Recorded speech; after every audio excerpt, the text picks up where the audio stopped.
बुशरा ने अपने हिसाब किताब से बताती हैं कि 24 तारीख को ये करो तो ये हो जाएगा। इदारों ने जो पहले उनको मौका देते हैं डी चौक पहुंचने का, तय कर ले कि उन्होंने नहीं पहुंचना तो वो नहीं पहुंचेंगे। कोई कानून इस तरह आपको जेल में से नहीं निकाल सकता। सारे सिनेरियो से बानी पीटीआई को निकाल दिया जाए तो हालात ठीक हो जाए। मुज़ाकरात आग और पानी में तो नहीं हो सकते ना जी। पीटीआई के एहतजाज और हुकूमत की हिकमत अमली पर बात करने के लिए हमारे साथ इस वक्त मौजूद हैं सीनियर तज्जियाकार सज्जाद मीर साहब। सर, बहुत शुक्रिया आपके वक्त का।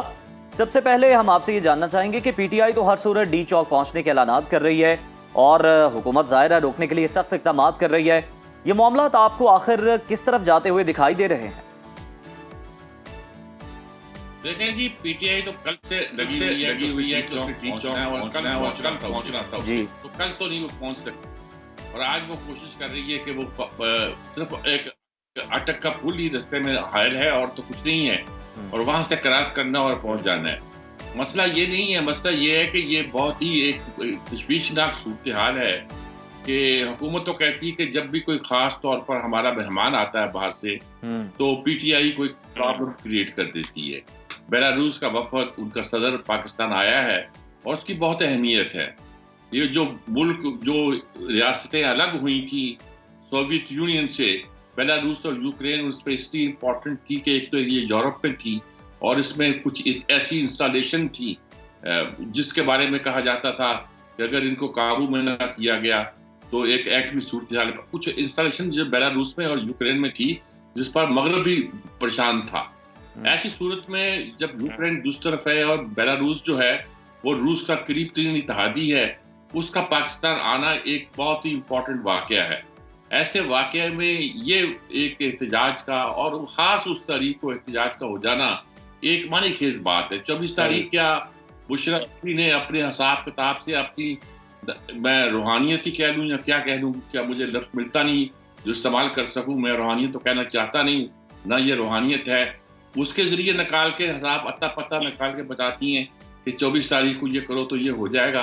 यकीनी तौर पर उन्होंने अपना करने की कोशिश की है, बुशरा बीबी को बीच में शामिल कर दिया है ताकि अगर कोई हुकूमत कार्रवाई भी करना चाहती है तो उसको सोचना पड़े कि उससे कितने नुकसान हो सकते हैं एक खातून के होने की वजह से।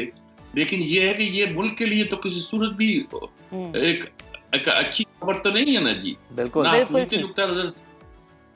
जी, बिल्कुल ठीक। सज्जाद साहब, इस बात पे जरा कमेंट कीजिएगा। अली अमीन गंडापुर कहते हैं कि बानी पीटीआई का हुक्म है हर सूरत डी चौक पहुंचें और मुतालबात की मंजूरी के लिए इस्लामाबाद में भी रहें। क्या आपको लगता है कि बानी पीटीआई डी चौक पहुंच पाएगी और अपने मुतालबात मनवा पाएगी? पीटीआई के हुक्म पर पीटीआई पहुंच पाएगी डी चौक? असल में बात है कि अगर तो हुक्म है अली अमीन गंडापुर कहते हैं तो हमें शक में मुब्तला होना चाहिए कि वो बानी पीटीआई को बुलवाना चाहते हैं। बहुत से लोगों का शक है कि अली गंडापुर जो है वो कॉम्प्रोमाइज्ड आदमी है। वो जो कुछ करते हैं वो हुकूमत के कहने पे करते हैं और जो कुछ कहते हैं कि 3 घंटे में गायब रहा, 4 घंटे गायब रहा, 8 घंटे उनके फोन बोलते नहीं है। वो कहते हैं पहाड़ों से चढ़ के मैं पहुंचा हूँ पेशावर में।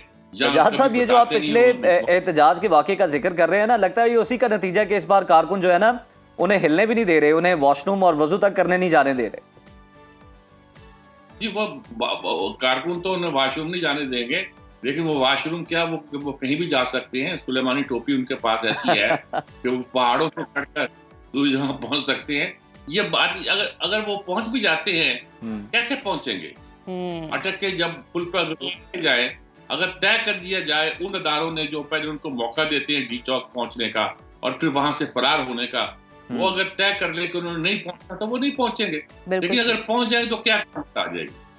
क्या क्या क्या तो सज्जाद साहब, इस सारी यही सवाल का जवाब हम तलाश करें। सारी मशक का मतलब नतीजा क्या है, मकसद क्या है, क्या हासिल करना चाहती है तहरीक इंसाफ? देखिए, अगर तहरीक इंसाफ के जो मुतालबात हैं वो पहला मुतालबा तो ये है कि बानी पीटीआई को रहा करो और दूसरे कैदियों को रहा करो। दूसरे कैदी इन्वर्टेड कॉमा में सेकंड फेज पे आते हैं। कुछ लोगों का ख्याल है कहते हैं कि रहा करो ना करो, लेकिन दूसरे लोगों को रहा कर दो तो शायद वो इस पर हीरो बन जाते। लेकिन ये उनका मकसद नहीं है। मकसद ये है कि मुझे रहा करो और मेरा मैंडेट वापस करो। मैंडेट वापस करने का मतलब है कि मुझे दोबारा वजीर आजम बनाओ, मैं इलेक्शन में जीता हुआ हूँ, मेरे वोट सब होंगे भाई। ये हमें कुछ, हम इस पर गुफ्तगू नहीं करते, हम इसको चैलेंज नहीं करते, लेकिन इस तरह से कह देने से आपके वोटों को ज्यादा गिना नहीं जा सकता। कोई कानून इस तरह आपको वजीर आजम नहीं बना सकता, कोई कानून इस तरह आपको जेल में से नहीं निकाल सकता। और सड़कों पर मुजाहरे और एहतजाज करके अगर आप समझते हैं कि आप बांग्लादेश की सूरत हाल पैदा कर देंगे तो ऐसी हुआ नहीं करती।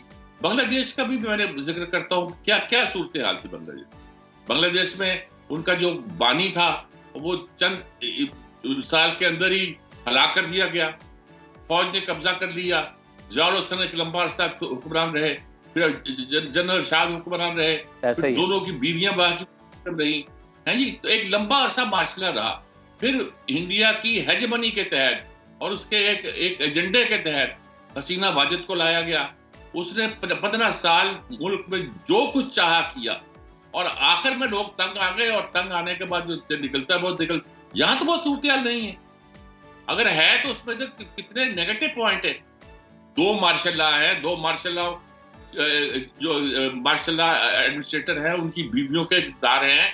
उसके बाद इंडियन हेजमनी है, और उसके नतीजे के तौर पर बांग्लादेश एक चूंकि तरक्की की एक खास शाहराह पे चल पड़ा, उसको चला दिया गया वेस्ट ने एक पॉलिसी देकर। तो उस पर कुछ लोग चुप रहे, कुछ साल बंद रहे, लोगों को फांसियां मिलती रही, सजाएं मिलती रही, जिनको माफिया मिल चुकी थी उनको टांग दिया गया।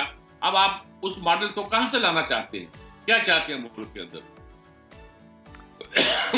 तो ये सारी सूरत हाल है जिस पर हमें गौर करना चाहिए कि ना बांग्लादेश का मॉडल है कि आप समझे तलबा निकल आएंगे, मैदान में निकल आएंगे, फिर उनकी हुकूमत बन जाएगी, कोई डॉक्टर यूनुस आ जाएगा, फिर वो एक लंबा अर्सा चलेगा।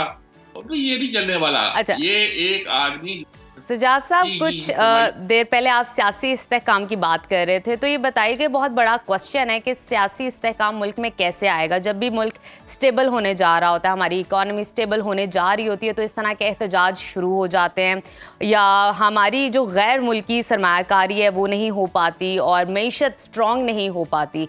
तो ये कैसे मुमकिन हो पाएगा, क्या देखते हैं आप? देखिए, एक तो बड़ी सीधी बात है जो जवाब कोई देता नहीं है और टीवी पे देने वाला नहीं है, कि अगर इस सारे सिनेरियो से बानी पीटीआई को निकाल दिया जाए तो हालात ठीक हो जाएंगे। लेकिन ये बड़ा नेगेटिव जवाब होगा। अब यही कहा जाता है, बहुत बड़ा एक कमेंट है जी। अब दूसरा सवाल रास्ता क्या है कि उनसे बातचीत की जाए, उनसे मुज़ाकरात किए जाए। वो कहते हैं मैं किसी को मानता नहीं, सारे चोर रफंगे हैं, तो बात करनी है फौज से करनी है, कि बस वही है जो डिलीवर कर सकते हैं और वो मुझे इख्तियार में वापस ला सकते हैं। यही मुज़ाकरात वाली बात है, ये बड़ा हैरान कुन है। मतलब एहतजाज से कई रोज पहले ही हमने देखा था कि मुज़ाकरात जो थे उनकी बात का सुनाई दे रही थी, राब्तों का भी सुन रहे थे, मगर अब हम देख रहे हैं कि दोनों जानिब से मुज़ाकरात में डेडलॉक का एक तो सुनाई भी दे रहा है और बाज़ाब्ता एतराफ़ भी किया जा रहा है। आखिर दोनों जो फरीकैन हैं इन्हें किस तरह मुज़ाकरात की मेज़ पर लाया जा सकता है, क्योंकि मामला तो हमेशा मुज़ाकरात की मेज़ पर हल होते हैं। देखिए जी, मुज़ाकरात आग और पानी में तो नहीं हो सकते ना जी। आपके सियासत के जानब से मुज़ाकरात करने हैं तो बात समझ आती है। वो तो अवामी लीग। साहब, हमारे नाजरीन की सहूलत के लिए ये भी बता दें कि आपने आग कह के किसे मुखातिब किया और पानी किसे कहा? तो ये किससे मुज़ाकरात करेंगे जी? ये कहते हैं मैं सियासी जमात से बात नहीं, आग और पानी की बात तो है नहीं, या वो कहते हैं मैं तो बात करूंगा फौज के साथ। आज सियासत के फौज के साथ मुज़ाकरात क्या होते हैं, इसका मफहूम मुझे समझ नहीं आता। अगर समझ आता है तो मैं बयान नहीं करना चाहता अपनी। लेकिन सजाद साहब, हुकूमत के पास भी तो देने के लिए कुछ नहीं है ना। हुकूमत के पास देने को, यानी कि अगर वो तो उनसे मांगा ये किया जा रहा है, तो ये देखा जाएगा इख्तियार मांगा जा रहा है। जी हाँ, कुछ दे सकते हैं? कभी भी नहीं कहेगा जी तुम इख्तियार से मुझे दे दो। वो क्यों दे भाई जी? उनके पास ताकत इस्तेमाल करेंगे। फिर आप कहेंगे ताकत इस्तेमाल करते हो, ह्यूमन राइट्स है हमारे कि हम एहतजाज करें। तो अगर ह्यूमन राइट्स की लड़ाई हो गई है तो फिर क्या करें यार? तमाशा लगा हुआ है ना, मुल्क का मजाक बना के रख दिया हुआ है आपने। यानी ये तो नहीं हो सकता ना कि एक सूबा जो है कि मैं लश्कर कशी करूंगा, इस्लामाबाद आऊंगा। पंजाब जो आपकी बेस है, बड़ा सूबा है, वो खामोश बैठा हुआ है। जहां से इस्लामाबाद पहुंचना बहुत आसान है, वहां से लोग पहुंचते नहीं। तो क्या क्या हासिल होगा? कुछ हासिल असूल नहीं है। एक हंगामा, एक फसाद है, लेकिन अब आपने कह दिया कि बिल्कुल बिल्कुल सजाद साहब, आपने दुरुस्त फरमाया कि बैनुल सूबाई जो मामलात हैं वो भी खराब हो सकते हैं। बहुत शुक्रिया सर, आप अपना तज्जिया पेश कर रहे थे।